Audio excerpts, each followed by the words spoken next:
Shalom, selamat pagi Bapak Ibu yang dikasihi Tuhan. Kita kembali ibadah pagi hari ini. Saya senang sekali karena saudara ini antusias sekali ya. Kalau mau ada ibadah itu selalu daftar lebih duluan gitu. Sampai 1 hari aja sudah penuh ya. Puji Tuhan, kerinduannya yang luar biasa. Mari kita naikkan pujian. Ku menyembah.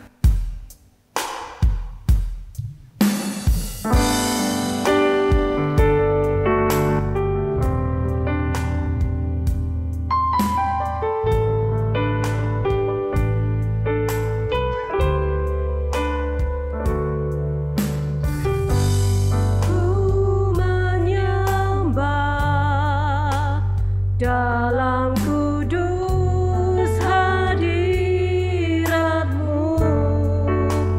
hampiri tata kasih karunia-Mu Bapa.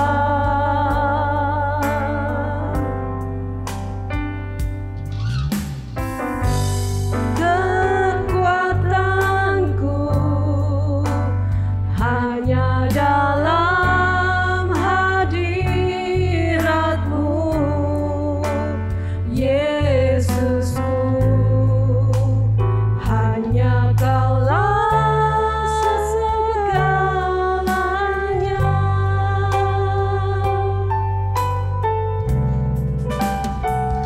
Ku yakin Kau hadir di sini. Ku rasakan kuasa yang tak terbatas. Ku yakin Kau nyata di sini. Kemenangan terjadi di sini.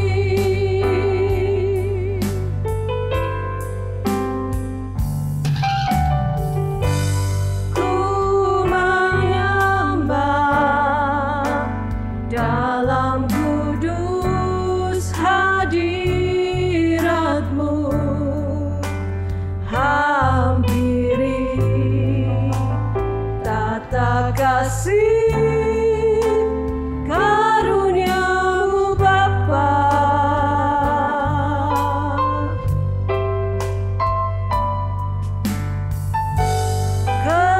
Kekuatanku hanya dalam hadirat-Mu, Yesusku. Hanya Kaulah segalanya.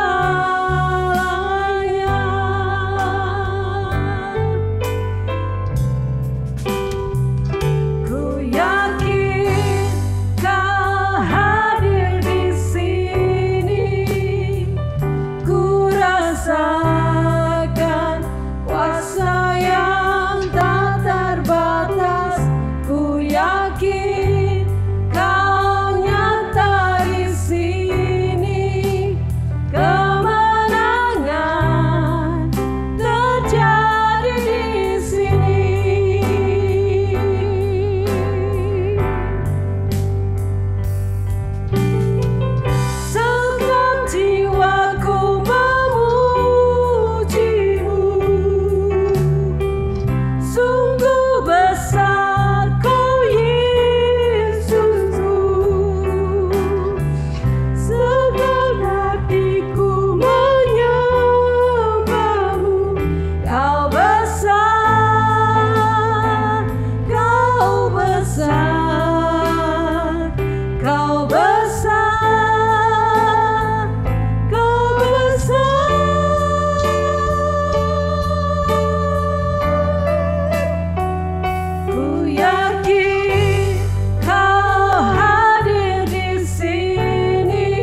terima kasih. Engkau begitu baik ya Bapa. Engkau sangat baik ya Tuhan. Terima kasih Tuhan untuk kesempatan yang senantiasa Engkau berikan pada pagi hari ini. Kami boleh beribadah ya Tuhan. Terima kasih Tuhan. Tuhan Yesus, Engkau beracaralah pagi hari ini ya Bapa. Kami serahkan ibadah pagi hari ini ke dalam tangan-Mu. Tuhan, kami yakin dan percaya Engkau hadir di tengah-tengah kami. Engkau akan melawat setiap kami. Tidak ada yang terlewatkan ya Bapa. Terima kasih Tuhan, terima kasih. Kami serahkan ibadah pagi hari ini hanya di dalam nama Tuhan Yesus. Kami mengucap syukur. Amin. Amin. Mari Bapak Ibu silakan berdiri. Kita akan memuji Tuhan ya. Kita adalah umat-umat pilihan Allah. Kita sangat berharga di hadapannya.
Silakan duduk Bapak Ibu.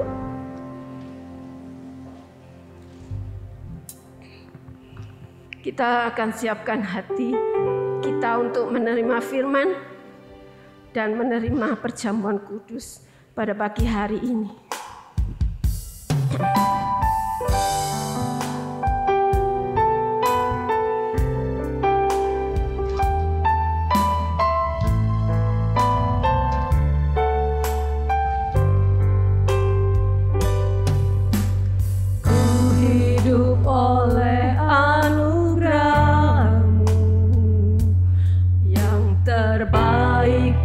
Terima darimu,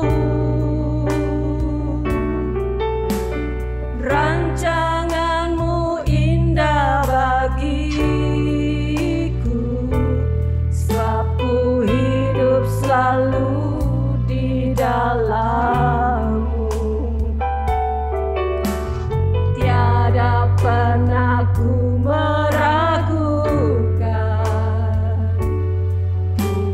kasih dan karya salibmu.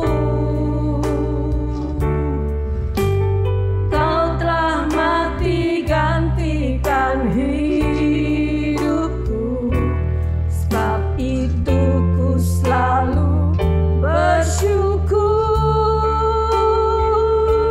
Kasih-Mu memulihkan hidupku,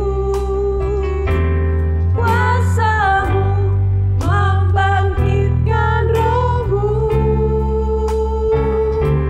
darah-Mu telah tercurah bagiku, pengorbanan-Mu sempurna.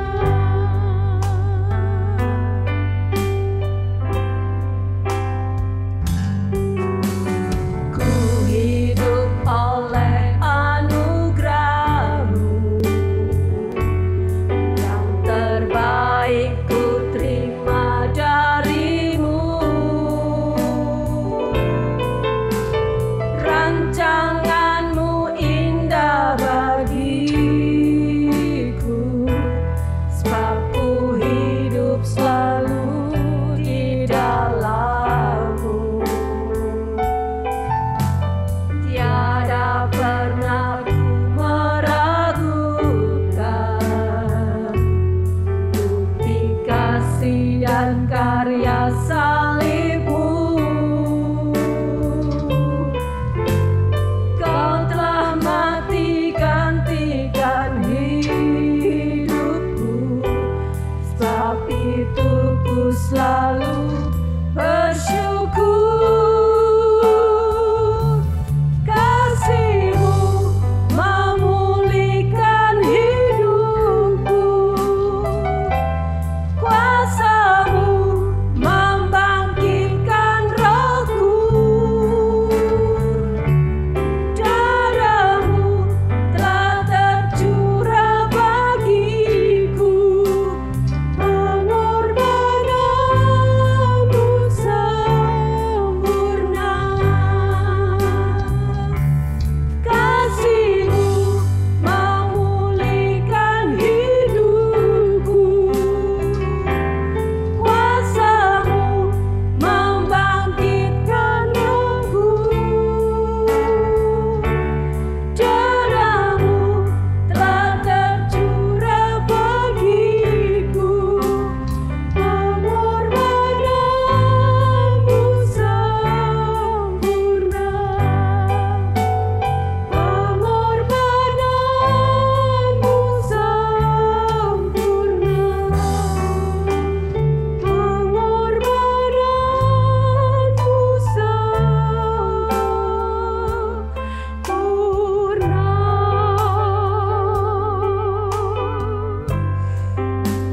Benar Tuhan, pengorbanan-Mu itu sangat sempurna ya Bapa. Engkau telah menyelamatkan kami orang-orang yang berdosa ya Tuhan, melalui darah dan daging ya Tuhan. Kami boleh jadi pemenang-pemenang, kami boleh dikuduskan, dilayakkan ya Bapa. Terima kasih Tuhan, terima kasih. Tuhan, kalau sebentar kami akan mendengarkan sebagian dari firman-Mu ya Bapa. Urapi hamba-Mu, dan kami semuanya. Jadikan kami mengerti dan pelaku-pelaku firman-Mu ya Bapa.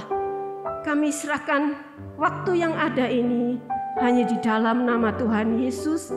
Kami mengucap syukur. Amin. Firman Tuhan akan disampaikan oleh Bapak Gembala, Pak Joni Nugraha.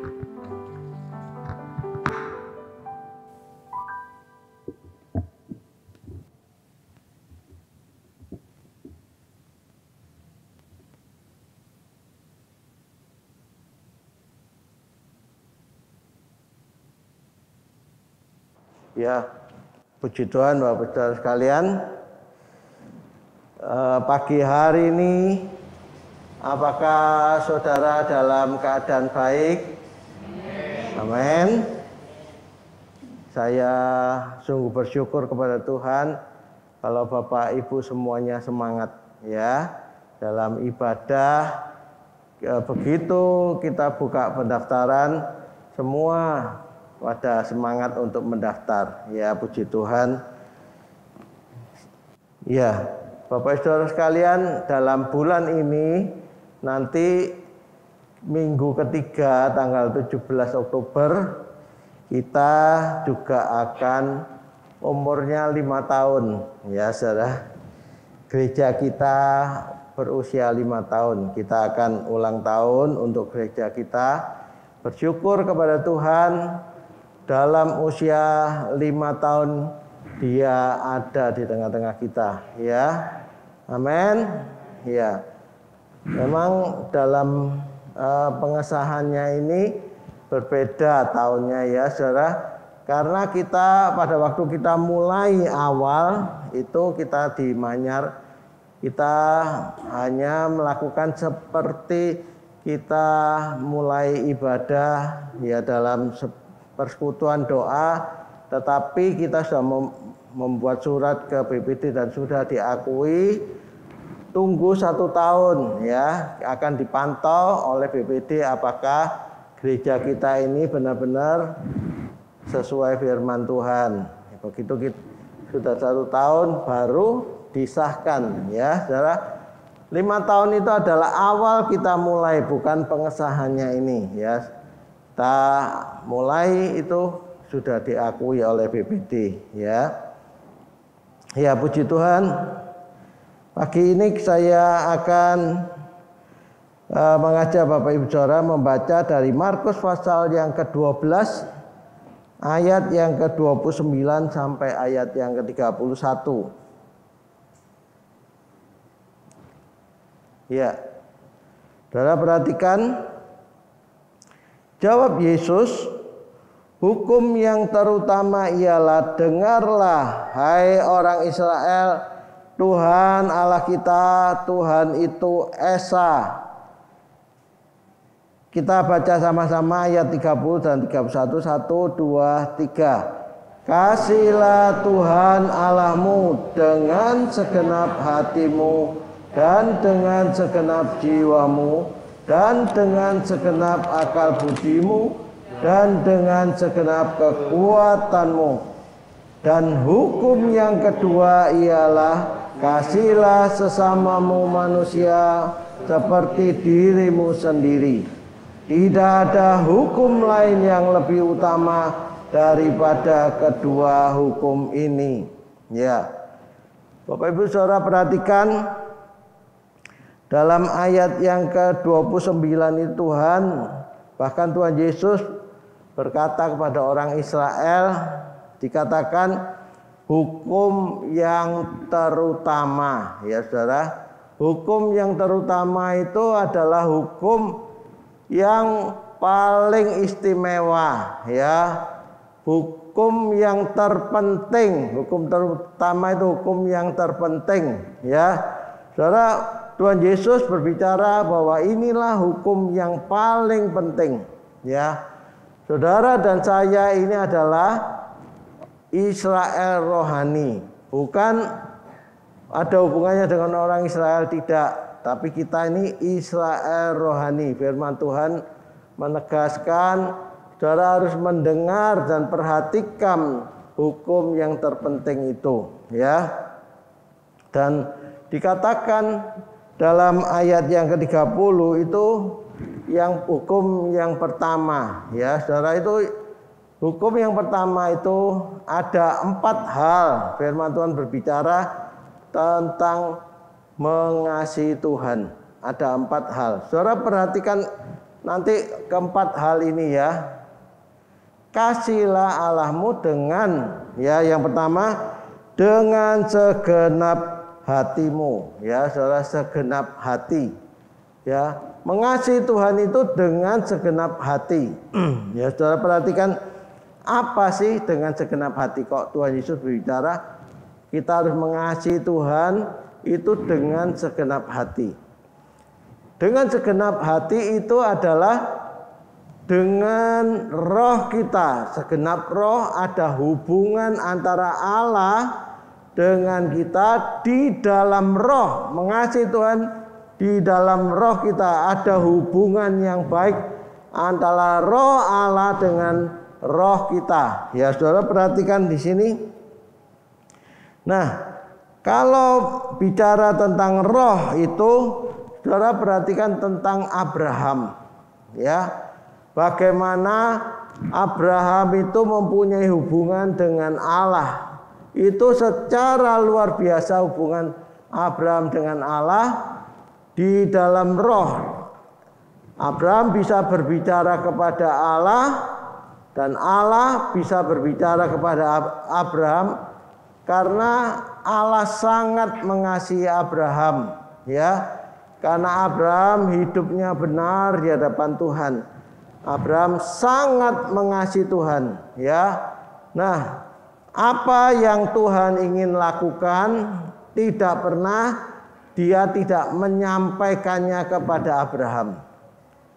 Ya, ini mengasihi Tuhan melalui roh kita, ada hubungan antara kita dengan roh Allah, ya. Melalui doa, melalui hidup kita selalu bisa datang kepada Tuhan, berhubungan kepada Tuhan di dalam doa, di dalam roh, ya. Saudara yang sudah dipenuhi Roh Kudus, saudara bisa berdoa bertemu dengan Tuhan di dalam roh, rohnya yang kudus itu, ya. Nah, yang kedua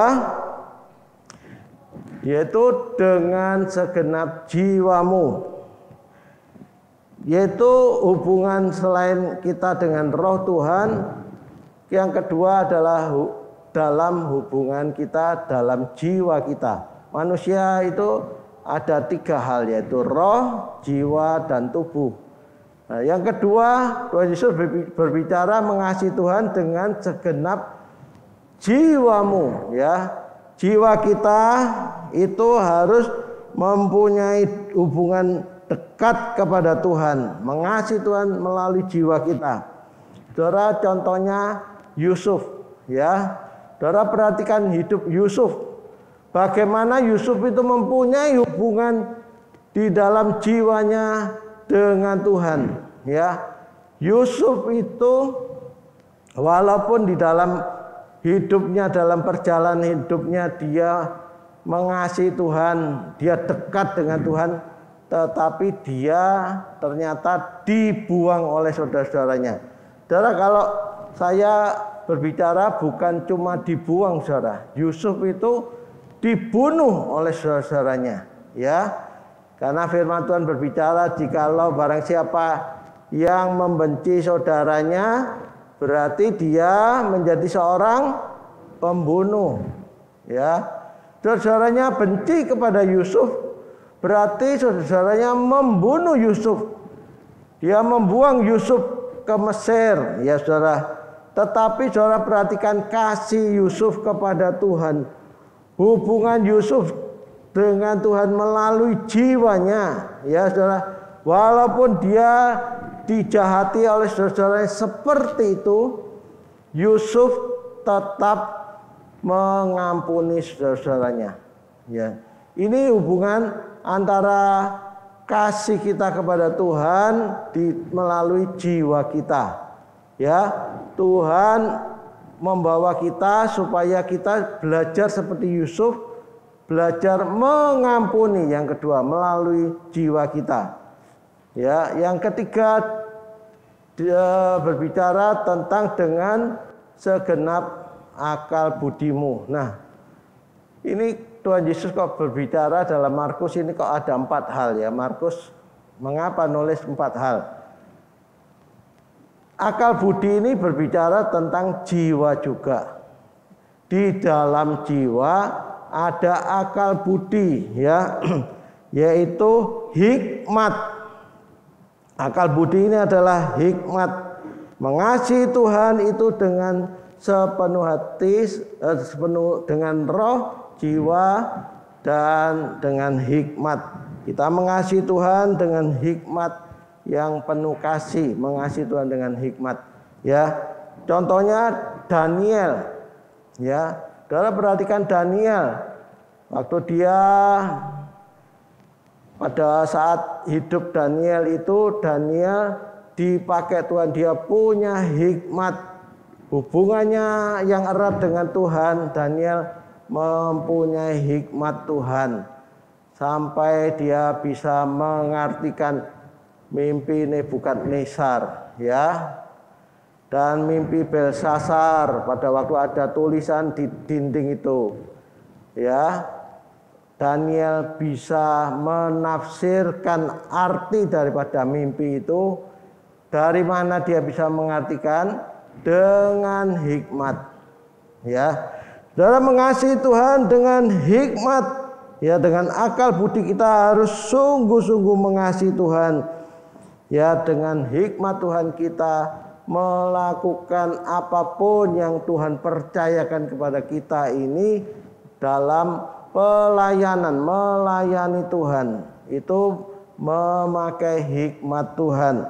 Dan yang keempat, dengan segenap kekuatanmu, yaitu tubuh kita, mengasihi Tuhan dengan segenap kekuatan kita melalui tubuh kita ini.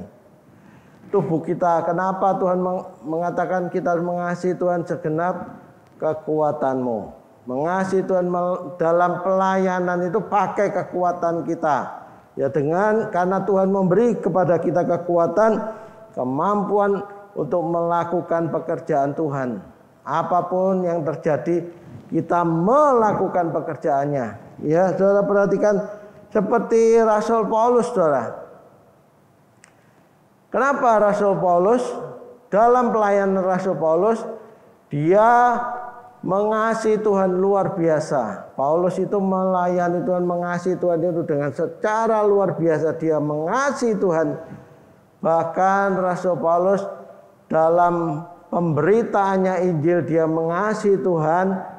Bahkan dia mengalami apapun yang dia hadapi secara tubuh. Rasul Paulus disesah. Rasul Paulus dipenjarakan. Rasul Paulus dipasung kakinya. Saudara, dalam pelayanan Rasul Paulus itu dia mengalami hal yang seperti itu, tubuhnya dihancurkan. Ya, sama seperti Tuhan Yesus. Rasul Paulus bicara kalau kita mengasihi Tuhan, ya, apapun yang terjadi di dalam dunia ini dia akan hadapi. Karena ini tidak terindah, yang lebih indah, lebih mulia apabila kalau dia bertemu dengan Tuhan Yesus di dalam kerajaannya. Penderitaan yang sekarang ini itu penderitaan yang tidak lebih indah nanti kalau kita bertemu dengan Tuhan Yesus. Rasul Paulus bicara seperti itu. Jadi kasih ini ada di dalam roh, jiwa, hikmat, dan tubuh kita. Mengasihi Tuhan dengan sungguh-sungguh, saudara. Nah, sekarang saya mau mengajukan pertanyaan ini sebagai tema khotbah saya. Apakah benar saudara mengasihi Tuhan? Ya. Apakah saudara benar mengasihi dan mengalami Tuhan? Saudara yang tahu, saudara yang jawab sendiri, ya. Saudara dan saya itu bagaimana sekarang, apakah kita mengasihi Tuhan, ya. Kemudian saudara perhatikan, mengasihi Tuhan itu apakah bisa kita dikatakan kita mengasihi Tuhan kalau kita tetap menjadi kanak-kanak, saudara? Mengasihi Tuhan dewasa secara rohani. Kalau rohani kita tidak dewasa, bagaimana mungkin kita mengasihi Tuhan? Ya, kalau saudara perhatikan, kalau kira-kira kalau ada orang yang dewasa, ya saudara perhatikan di dalam Ibrani 5 ayat 12 sampai 14. Ya. Saudara perhatikan ayat ini. Sebab sekalipun kamu ditinjau dari sudut waktu, sudah seharusnya menjadi pengajar. Kamu masih perlu lagi diajar asas-asas pokok dari penyataan Allah, dan kamu masih memerlukan susu, bukan makanan keras. Sebab barang siapa masih memerlukan susu, ia tidak memahami ajaran tentang kebenaran, sebab ia adalah anak kecil. Tetapi makanan keras adalah untuk orang-orang dewasa yang karena mempunyai panca indera yang terlatih untuk membedakan yang baik dan yang jahat. Saudara perhatikan, kita mengasihi Tuhan, kita tidak bisa menjadi kanak-kanak.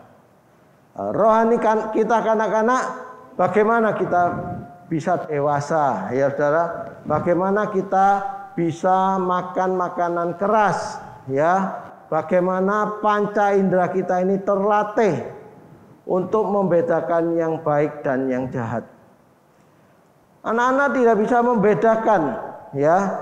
Dia anak kecil itu selalu minta minum susu. Pada waktu dia kanak-kanak, dia minum susu. Saudara, kalau saudara perhatikan, kira-kira kalau saudara sudah dewasa, ya, saudara sudah besar, sudah dewasa, tapi bagaimana kalau saudara keluar rumah, ya habis mandi, saudara sudah dewasa, sudah besar, pakai handshop, saudara, ya. Keluar, lari-lari keluar pakai handshop, ya. Sekolah sudah SMA, saudara pakai handshop, saudara. Mama susu, mama susu. Nah, kira-kira bagaimana, saudara? Kalau saudara sudah dewasa, tetap pakai handshop, saudara. Nah, itu sama dengan kerohanian kita.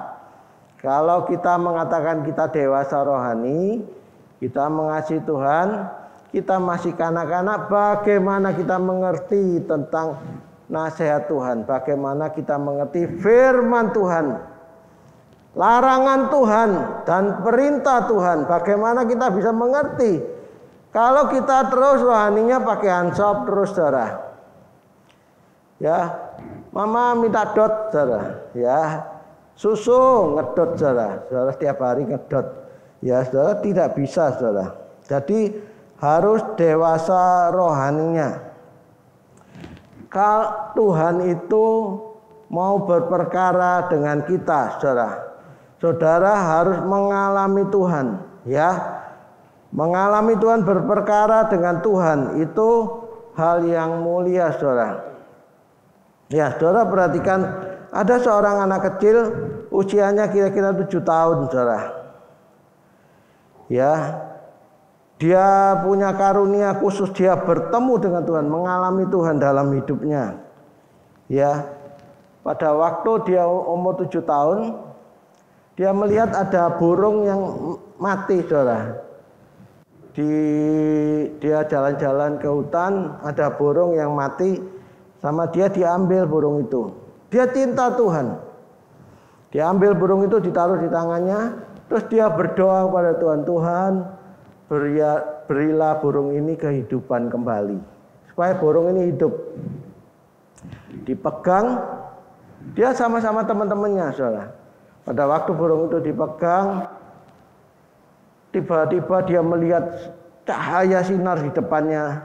Dia bertemu dengan Tuhan Yesus. Tuhan Yesus datang dan dia melihat Tuhan Yesus dalam kemuliaannya yang luar biasa. Terus tiba-tiba dalam doanya itu, burung itu hidup, saudara. Dan burung itu terbang. Teman-temannya ditanya, apakah kamu melihat Tuhan Yesus? Tidak ada seorang temannya yang bisa melihat Tuhan Yesus, saudara. Tapi hanya dia yang mengalami Tuhan. Terus kemudian anak ini dipakai Tuhan luar biasa. Kemudian dia pada suatu hari dia pergi, terus di jalan raya dia melihat ada seekor anjing ditabrak oleh mobil. Anjing itu mati, saudara. Tertabrak mobil di jalan terus mati. Terus dia menghampiri, dia datang, anjing itu dipegang anjing itu. Dia berdoa supaya anjing ini bisa hidup kembali. Begitu dia berdoa untuk anjing itu, tahu-tahu anjing itu buka matanya dan dia hidup lagi. Semua orang yang ada di situ tuh melihat kemuliaan Tuhan luar biasa. Dipakai Tuhan anak ini. Terus kemudian anjing ini berdiri mendekati perempuan ini, dijilat-jilat. Dia sangat mengasihi perempuan ini. Dia hidup kembali. Saudara, apa yang dialami oleh perempuan ini? Kemudian dia pulang ke rumah. Orang-orang semua pada datang ke rumahnya. Yang sakit datang minta didoakan. Dan begitu banyak orang sakit di depan rumahnya minta didoakan oleh anak perempuan ini. Papanya bilang, jangan anakku, nanti kita ini jadi masalah, susah nanti kita ini. Orang sakit pada datang semua ke rumah kita. Ya, anak ini tidak boleh keluar. Pada waktu dia di rumahnya dia lihat kaca, waduh begitu banyak orang sakit. Waduh, dia tidak tega, saudara. Dia tanpa izin papanya langsung dia keluar rumah. Nah, keluar rumah, dia mendoakan orang-orang yang sakit yang ada di depan rumahnya, didoakan. Ada seorang perempuan dipegang tangannya, dia berdoa dan sembuh. Saat itu sembuh. Terus kemudian ada orang yang buta pakai kacamata hitam, perempuan. Ditanya, kamu sakit apa? Buta. Dibuka kacamatanya, ternyata matanya sudah buta, saudara. Tidak bisa melihat. Sama perempuan ini dipegang tangannya, didoakan, matanya celik kembali, bisa melihat. Mujizat Tuhan terjadi dan hal-hal besar terjadi. Suatu saat anak perempuan ini dia ngomong sama mamanya. Dia karena kecapean, setelah semua sembuh, ya, kecapean dia mau masuk rumah, langsung dia pingsan, saudara. Dia pingsan karena kecapean. Nah, malam hari dia ngomong sama mamanya. Setelah dia segar, dia ngomong sama mamanya, Mama, Tuhan Yesus pada waktu datang kepadaku, Tuhan Yesus ngomong sama aku, anakku, kamu waktunya pulang ke surga. Mamanya kaget, saudara. Loh, kenapa kamu bilang pulang ke surga? Iya, sebab Tuhan Yesus ngomong sama aku harus pulang ke surga. Mamanya sedih, saudara. Mamanya sedih, malam itu tiba-tiba panasnya tinggi, saudara. Anak perempuan ini panasnya tinggi. Dan pada waktu besok paginya dia langsung dibawa ke rumah sakit. Dan dia tidak mau ke rumah sakit sebetulnya anak perempuan ini. Dia bilang, aku mau ke pantai, ya. Aku mau pergi ke satu tempat. Tapi papanya tidak peduli, dibawa ke rumah sakit. Nah, engkongnya ini tidak percaya Tuhan Yesus. Engkongnya juga kepingin anak ini sembuh. Pada waktu diperiksa dokter bilang ini cuma panas biasa, ya, tidak apa-apa. Tapi mamanya cerita, anak ini ngomong kalau dia mau pulang ke surga. Dokter tidak percaya, dia hanya percaya secara medis. Anak ini tidak apa-apa, ya. Tapi saudara, pada waktu itu kakaknya yang besar, kakak laki, dia mau menuruti adiknya ini. untuk pergi ke suatu tempat yang diingini anak itu. Dari rumah sakit dia datang, kemudian dia dibopong, didudukkan kursi roda, dibopong, dibawa ke tempat itu. Pada waktu dinaikkan mobil, tiba-tiba hujan deras. Banyak semua orang dengar kalau anak ini dalam kondisi kritis. Semua orang yang sudah sembuh itu datangi rumahnya, dia mau membiayai rumah sakit dan sebagainya supaya anak ini sembuh. Pada waktu dia pergi diantar kakaknya sama papanya sama mamanya itu ke suatu tempat. Nah, hujan deras, wartawan itu pada datang kepingin bertanya tentang anak ini, bagaimana kondisi anak ini. Juga polisi mengawal anak ini.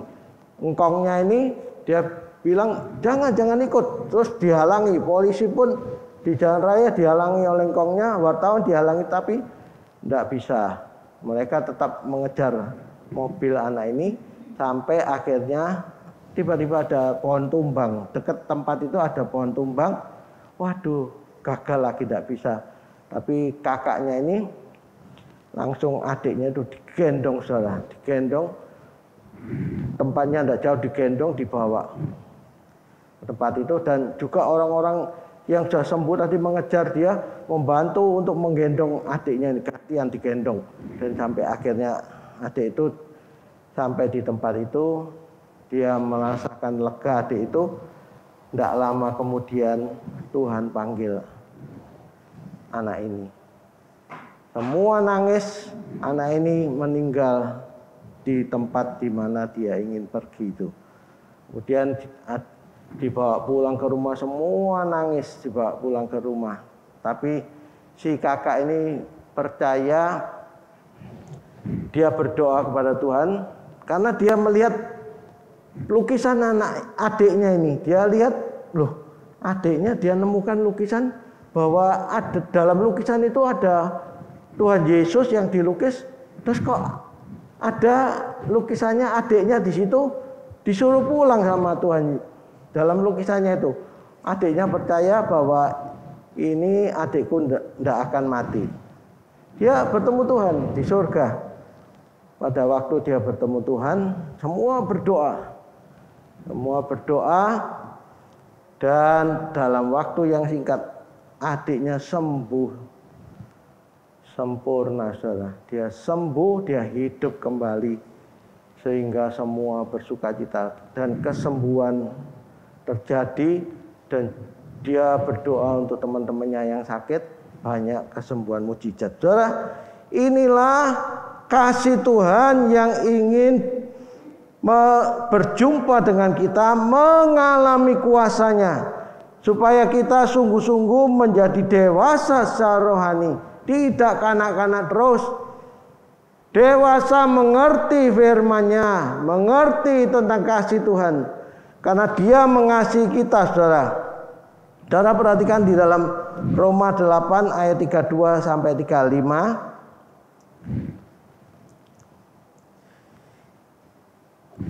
Ia yang tidak menyayangkan anaknya sendiri, tetapi yang menyerahkannya bagi kita semua. Bagaimanakah mungkin ia tidak mengaruniakan segala sesuatu kepada kita bersama-sama dengan dia? Siapakah yang akan menggugat orang-orang pilihan Allah? Allah yang membenarkan mereka. Siapakah yang akan menghukum mereka, yaitu anak-anak Allah? Kristus Yesus yang telah mati, bahkan lebih lagi yang telah bangkit, yang juga duduk di sebelah kanan Allah, yang malah menjadi pembela bagi kita. Kemudian ayat 35, siapakah yang memisahkan kita dari kasih Kristus? Penindasan atau kesesakan atau penganiayaan atau kelaparan atau ketelanjangan atau bahaya atau pedang. 38 dan 39. Saudara perhatikan. Sebab aku yakin bahwa baik maut maupun hidup, baik malaikat-malaikat maupun pemerintah-pemerintah, baik yang ada sekarang maupun yang akan datang, atau kuasa-kuasa baik yang di atas maupun yang di bawah ataupun sesuatu makhluk lain tidak akan dapat memisahkan kita dari kasih Allah yang ada dalam Kristus Yesus Tuhan kita. Amin. Saudara, Allah lebih dulu mengasihi kita. Firman Tuhan yang saya sampaikan, kita harus mengasihi Allah karena Dia sudah mengasihi kita.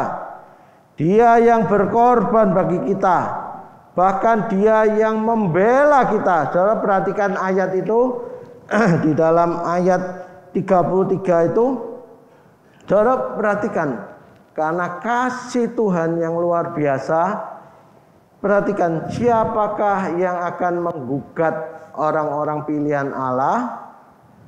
Allah yang membenarkan mereka. Siapakah yang akan menghukum mereka? Saudara perhatikan, orang benar ini banyak sekali gugatannya, saudara. Kalau kita mengasihi Tuhan, banyak gugatan terhadap orang benar. Ya, terus juga dikatakan banyak sekali aniaya. Tapi siapa yang membela? Dia yang membela kita. Dia yang memilih kita, Dia yang membela kita. Ya saudara, Dia yang membenarkan kita. Kita digugat tetapi Allah yang membenarkan hidup kita. Supaya kita tidak terus digugat, saudara. Nah, saudara perhatikan kasih Allah ini. Dia mengasihi kita lebih dahulu daripada kita, saudara. Karena itu ayo kita terus mengasihi Tuhan dengan sungguh-sungguh. Nah, saya akan baca Hosea pasal 6 ayat 1 sampai ayat yang ketiga. Dikatakan, mari kita akan berbalik kepada Tuhan. Ini saudara, Hosea, ini firman Tuhan berbicara kepada Hosea, ya. Dia menyampaikan firman Tuhan supaya kita berbalik kepada Tuhan. Mari kita akan berbalik kepada Tuhan. Sebab Dialah yang telah menerkam dan yang akan menyembuhkan kita. Yang telah memukul dan yang akan membalut kita. Ia akan menghidupkan kita sesudah 2 hari. Pada hari yang ketiga, Ia akan membangkitkan kita. Dan kita akan hidup di hadapannya. Marilah kita mengenal dan berusaha sungguh-sungguh mengenal Tuhan. Ia pasti muncul seperti fajar. Ia akan datang kepada kita seperti hujan pada akhir musim yang mengairi bumi. Saudara perhatikan di sini, Tuhan Allah kita sangat mengasihi kita. Ya, Dia sangat mengasihi kita. Dia, kalau kita bersalah, saudara, kalau kita baca ayat ini, kita sebetulnya takut kepada Tuhan. Takut bukan karena Dia kejam, saudara. Takut karena Dia mengasihi kita. Tapi kalau kita bersalah, Dia akan pukul kita, saudara. Ini kasih Tuhan yang luar biasa. Dikatakan ini dalam ayat 1, Dialah yang menerkam, saudara. Perhatikan, Tuhan menerkam kita, saudara. Kalau kita bersalah, Dia akan terkam kita, saudara. Seperti singa dari Yehuda, Dia akan menerkam kita. Ya, kalau Dia menerkam dan yang akan menyembuhkan kita. Jadi setelah kita diterkam, kita akan disembuhkan, saudara. Kalau kita sadar, kita bersalah, kita mau bertobat, kita sadar, Dia akan menyembuhkan kita. Yang telah memukul dan yang akan membalut kita. Kalau kita dipukul, kita luka, saudara, Tuhan akan membalut luka kita. Dia akan menyembuhkan kita. Saudara, seringkali kita mengatakan, Tuhan, aku mengasihimu. Setiap minggu aku datang beribadah kepadamu, Tuhan. Saudara, orang beribadah kepada Tuhan setiap minggu, ya, Anda setia kepada Tuhan. Setiap minggu Anda beribadah kepada Tuhan. Tapi apakah engkau mengasihi Tuhan? Ya, apakah engkau mengasihi Tuhan karena engkau beribadah kepada Tuhan tiap minggu? Bagaimana hidupmu dengan Tuhan? Ya. Atau saudara mengatakan, Tuhan, Aku mengasihimu Tuhan walaupun aku tidak ibadah setiap minggu. Walaupun aku tidak ibadah online juga. Tidak pernah ibadah online. Tidak pernah ibadah. Tapi aku ini loh di KTP ku Kristen. Aku ini orang Kristen Tuhan. Aku mengasihimu Tuhan. Tuhan berkata, apakah engkau mengasihi aku? Engkau mengatakan mengasihi aku tetapi engkau tidak pernah ibadah. Baik ibadah onsite maupun ibadah online, engkau tidak pernah beribadah kepadaku. Apakah engkau mengasihi aku? Hanya KTP saja Kristen. Tuhan, aku ini orang Kristen Tuhan. Kalau orang Kristen itu kan pasti aku ini mengasihimu. Tuhan bertanya, apakah engkau mengasihi aku? Saudara, mari kita sungguh-sungguh supaya kita menemukan kembali firman Allah yang terhilang dari dalam hidup kita. Ya, memulihkan hidup kita dengan takut akan Tuhan dan menyalakan kembali api kasih mula-mula. Ya, saudara, kita harus kembali pada kasih yang mula-mula. Nyalakan api itu supaya berkobar-kobar dalam hidup kita. Kasih kita yang mula-mula. Dan mengobarkan kembali rasa lapar akan roh Allah. Mari saudara kita sebagai anak Tuhan lakukan dengan sungguh-sungguh. Sebagai ayat terakhir saya akan bacakan dari 1 Korintus 2 ayat yang ke-9. Dikatakan begini saudara. Tetapi seperti ada tertulis, apa yang tidak pernah dilihat oleh mata dan tidak pernah didengar oleh telinga dan yang tidak pernah timbul di dalam hati manusia, semua yang disediakan Allah untuk mereka yang mengasihi Dia. Amin, saudara. Pegang ayat ini Tuhan. Saudara, ayat ini sebagai ayat penutup berbicara kepada kita. Ya, Tuhan ingin menyatakan kemuliaannya kepada kita. Ya, kalau tadi anak kecil tadi itu mengalami perjumpaan dengan Tuhan, apakah kita rindu mengalami perjumpaan dengan Tuhan dan kita mengalami banyak perkara besar mujizatnya terjadi dalam hidup kita, saudara. Satu kali tahun 2003 ada talk show dari Oprah Winfrey, ya saudara. Tahun 2003 ternyata yang diwawancara ini adalah seorang anak gadis kecil, kira-kira umur 7 tahun. Ya, anak ini bernama Akiane Kramarik. Dia pada waktu itu usianya 9 tahun, bukan 7 tahun. Dia diwawancara, dia usianya 9 tahun. Dia semua lukisannya ditayangkan di sana, semua lukisannya itu luar biasa. Sejak umur 4 tahun dia sudah bisa melukis dan lukisannya itu melebihi pelukis-pelukis, saudara. Dia pada waktu kenapa dia bisa melukis begitu indah, ditanya sama Oprah, dia ditanya, siapa yang mengajari kamu melukis? Yang mengajari aku itu Tuhan Yesus.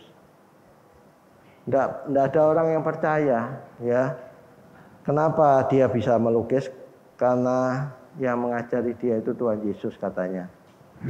Kemudian dia cerita, dia mulai bersaksi.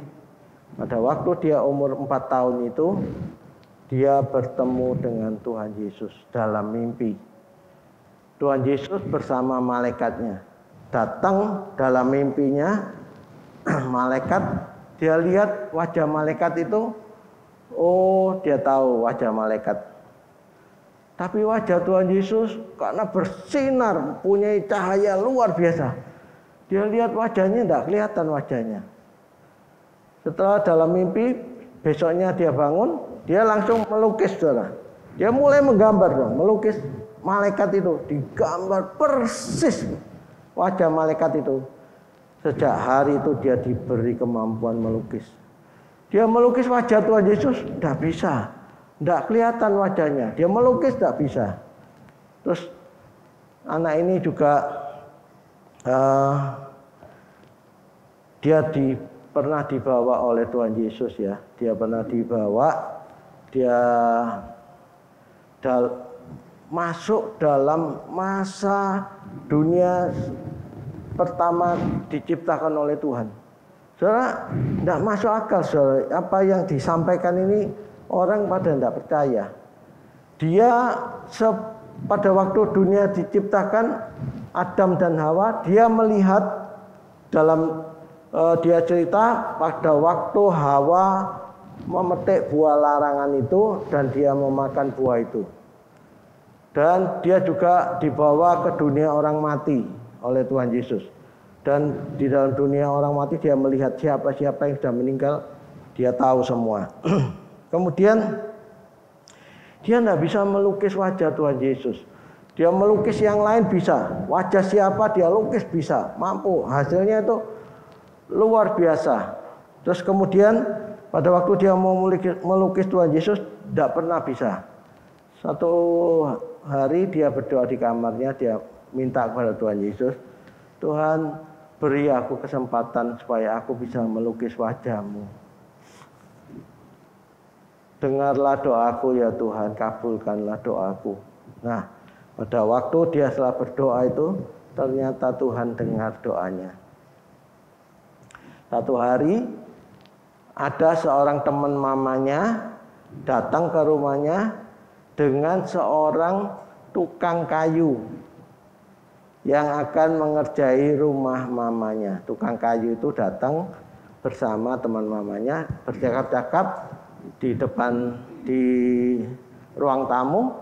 Anak ini begitu dia lihat ketemu tukang kayu itu, dia tahu inilah Tuhan Yesus. Tukang kayu itu berjenggot, saudara. Datang dia berjenggot, dia tahu, dia lihat, kemudian dia melukis, saudara. Melukis, dia lukis. Walaupun tukang kayu ini sudah pulang, dia tahu wajah Tuhan Yesus. Dia melukis selama 48 jam. Dia melukis. Dia lukis dan jadi. Pada waktu jadi, saudara, ada seorang anak laki-laki umur kira-kira 3 tahun. Dia pernah meninggal. Dia pernah dibawa Tuhan, bertemu dengan Tuhan Yesus. Tapi dia dikirim kembali, dihidupkan kembali oleh Tuhan Yesus. Anak laki-laki ini, dia hidup, dia melihat wajah Tuhan Yesus. Pada waktu dia melihat lukisan perempuan ini, dia bilang, ini wajah Tuhan Yesus yang aku lihat di surga.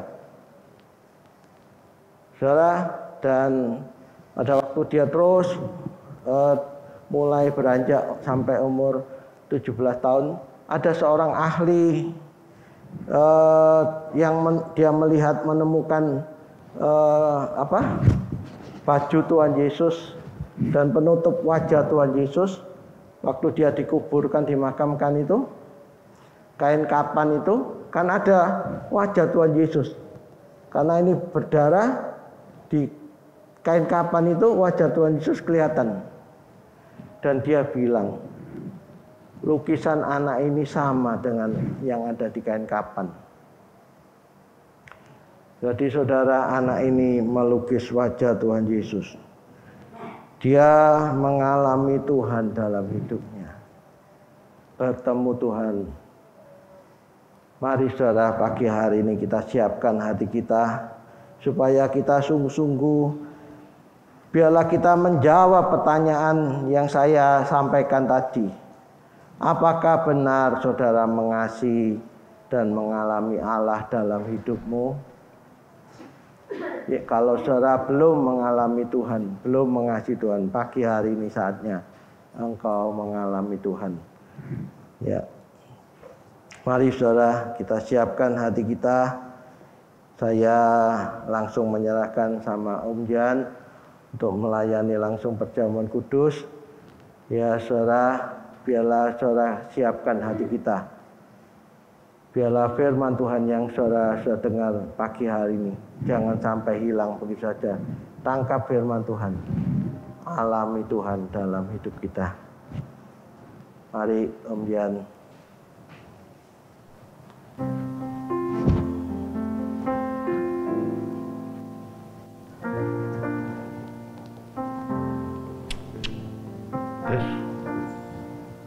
Tes, dengar ya.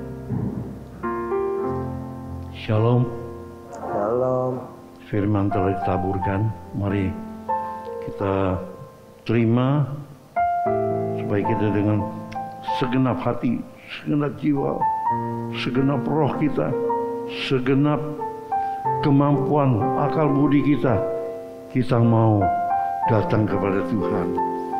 Sebab Dia sudah memberikan yang terbaik, Amin. yang tiada tandingnya untuk kita, yaitu hidupnya sendiri di atas kayu salib. Sehingga pagi hari ini kita akan memperingati peristiwa itu, mengenangnya, supaya kita lebih sungguh-sungguh, lebih sepenuh hati, sepenuh jiwa kita, sepenuh kemampuan kita, kekuatan kita, ya.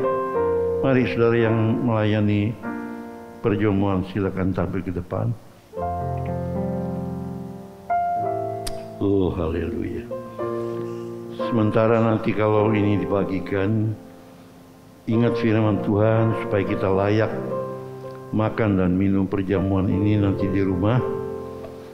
Kita betul-betul menghargai roti ini satu dengan tubuh Kristus, dan anggur ini satu dengan darah Kristus. Dan kita harus membereskan sebelum kita makan dan minum. Kalau ada pertikaian di dalam keluarga, di antara teman, di antara sesama jemaat, biarlah sungguh-sungguh kita bisa melepaskan pengampunan, kita bisa meminta maaf, menyelesaikannya, supaya perjuangan kudus ini menjadi berkat yang besar di dalam hidup kita. Amin. Haleluya. Mari kita tundukkan kepala.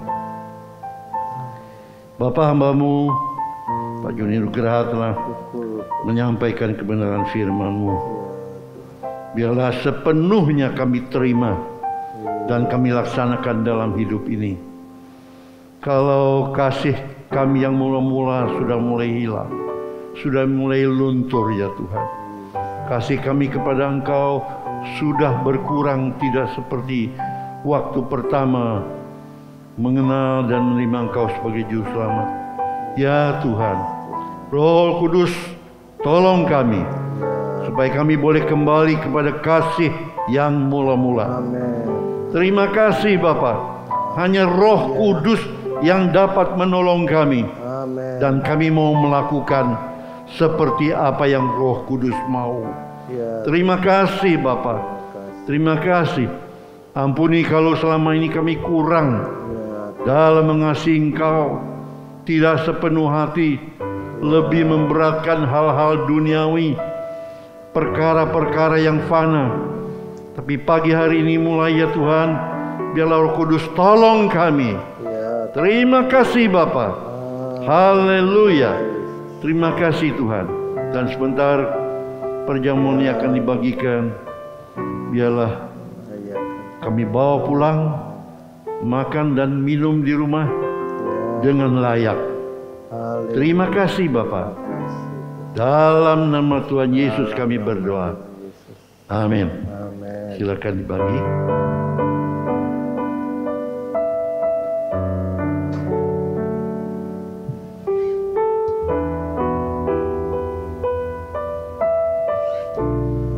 Jangan dibuka, bukalah pada waktu di rumah untuk diminum dan dimakan.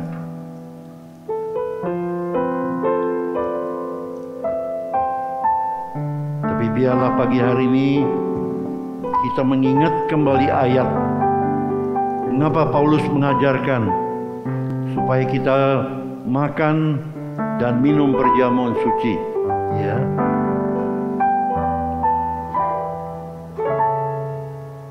Iya. supaya kita mengerti betul, sehingga tidak aneh kenapa kok minum darah Yesus, makan daging Tuhan Yesus. Ada arti yang sangat dalam, tetapi juga bukan hanya kiasan, tetapi juga ada kuasa di dalam perjamuan suci. Amin. Amin. Haleluya. Iya.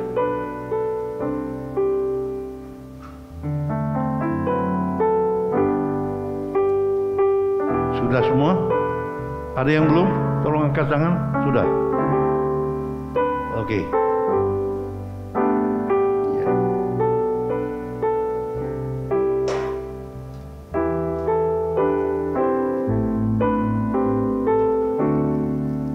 Mari kita sama-sama berdiri. Dan nanti selesai doa ini juga kita berdoa buat anaknya Chris Sutanto. Nggak ada di tengah kita, Chris? Lagi. Oh, sedang mungkin mengantar anaknya ya? Iya, sudah. Anaknya Yemima, bernama Yemima, di wisuda. Rupanya hari ini ya? Ya, rupanya sedang di kampus. Kalau tidak salah Erlangga ya? Bukan ITS. Ya. ITS. Oh, ITS, sorry. Ya, ITS. Ya, lain, Erlangga itu yang anak yang disembuhkan. Ini dia mengikuti di ITS dan hari ini di wisuda. Dan selesai kebaktian, duduk lagi untuk menerima berkat yang akan kita bawa pulang ke rumah. Tidak dimakan di sini. Berkat mana? Ucapan syukur saudara kita Chris Sutanto, anaknya sudah di wisuda dengan baik ya. Ayo kita tundukkan kepala. Bapa, sungguh kami bersyukur.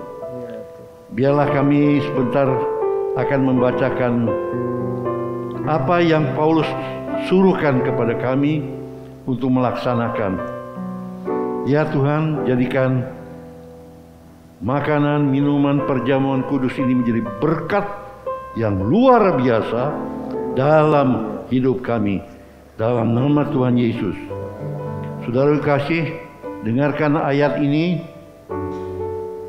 Sebab apa yang telah kuteruskan kepadamu atau yang kuajarkan, kata Paulus kepadamu, yaitu bahwa Tuhan Yesus pada malam waktu ia diserahkan mengambil roti. Dan sesudah itu ia mengucap syukur atasnya. Ia memecah-mecahkannya dan berkata, inilah tubuhku yang diserahkan bagi kamu. Perbuatlah ini menjadi peringatan akan aku. Haleluya.